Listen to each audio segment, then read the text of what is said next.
Hello dear students, Tiwari academy में आप सभी लोगों का स्वागत है। मेरा नाम है राहुल और आज के इस कंप्लीट वीडियो लेक्चर में हम डिस्कस करेंगे क्लास 6 का चैप्टर नंबर 2 जिसके अंदर हम डिस्कस करने वाले हैं पैसेज नंबर 1 के बारे में। इस पैसेज के अंदर आने वाले सभी इंपॉर्टेंट वर्ड मीनिंग्स को कवर करेंगे। इसके साथ साथ इस पैसेज के एक्सप्लेनेशन को भी हम देखेंगे और इस पैसेज के ऊपर बेस्ड जो भी इंपॉर्टेंट क्वेश्चन आंसर हो सकते हैं उनको भी हम डिस्कस करेंगे। तो इस चैप्टर का नाम है how the dog found himself a new master. तो चलिए देखते हैं पैसेज नंबर 1 को और समझने की कोशिश करते हैं। पैसेज नंबर 1 में अगर आप ध्यान से देखें तो फर्स्ट लाइन में लिखा हुआ है, dogs were once their own master and lived the way wolves do in freedom until a dog was born who was ill pleased with this way of life. Dogs were once their own masters. एक समय ऐसा था जब dogs जो कुत्ते थे वो खुद के स्वामी होते थे, their own master, right? And live the way wolves do. और जिस तरीके से भेड़िए, देखिए wolves का मतलब होता है भेड़िया और यहाँ पे ES लगा हुआ यानी कि भेड़िए, और जिस तरीके से भेड़िए रहते हैं वैसे ही वो रहते थे इन freedom, right?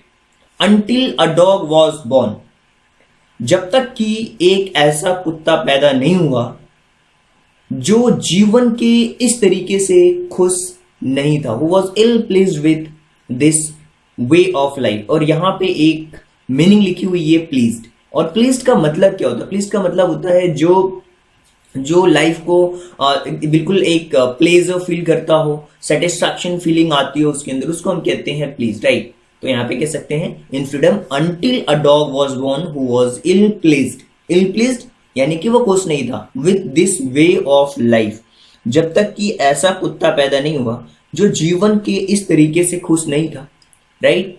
He was sick and tired to wondering about himself, looking for food and being frightened, right, of whose were stronger than he. वो तंग था और खुद को भोजन की तलाश में भटकते भटकते वो थक गया था, right? He was sick and tired of wondering about himself, looking food and being frightened of those who were stronger than he.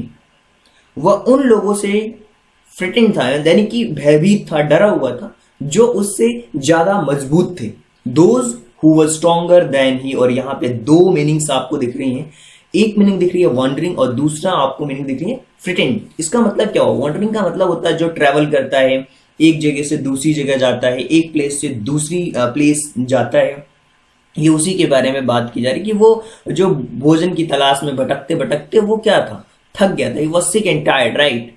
और उन लोगों से डरता था जो उससे ज्यादा मजबूत थे।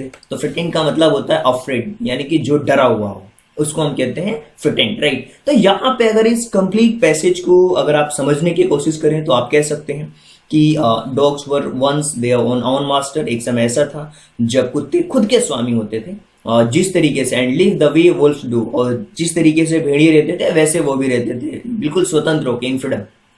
Until a dog was born, जब तक कि ऐसा कुत्ता पैदा नहीं हुआ जो जीवन के इस तरीके से खुश नहीं था, वह तंग था, खुद को भोजन की तलाश में भटकते भटकते थक गया था, उन लोगों से भयभीत था जो उससे ज्यादा मजबूत थे। और इसकी कंप्लीट मीनिंग्स को भी मैंने आपको समझा दिया। तो चलिए इस पैसेज के ऊपर बेस्ड जो भी इंपॉर्टेंट क्वेश्चंस हो सकते हैं उनको हम देखते हैं कि किस तरीके के क्वेश्चंस पूछे जा सकते हैं इस पैसेज के ऊपर बेस्ड। तो सबसे पहला क्वेश्चन अगर हम इसको समझने की कोशिश करें इस पैराग्राफ के अंदर, तो आप कह सकते हैं कि what did the dog decide. So जो डॉग्स थे उन्होंने क्या डिसाइड किया? The dog decided to find their master and become the servant of one who was stronger than anyone on the earth. Dog ने डिसाइड किया कि वो अब एक नया मास्टर ढूंढेंगे जो उससे ज्यादा मजबूत हो, become servant one who was stronger than anyone on the, जो इस अर्थ पे सबसे ज्यादा स्ट्रॉन्गर हो उसको हम ढूंढेंगे, राइट?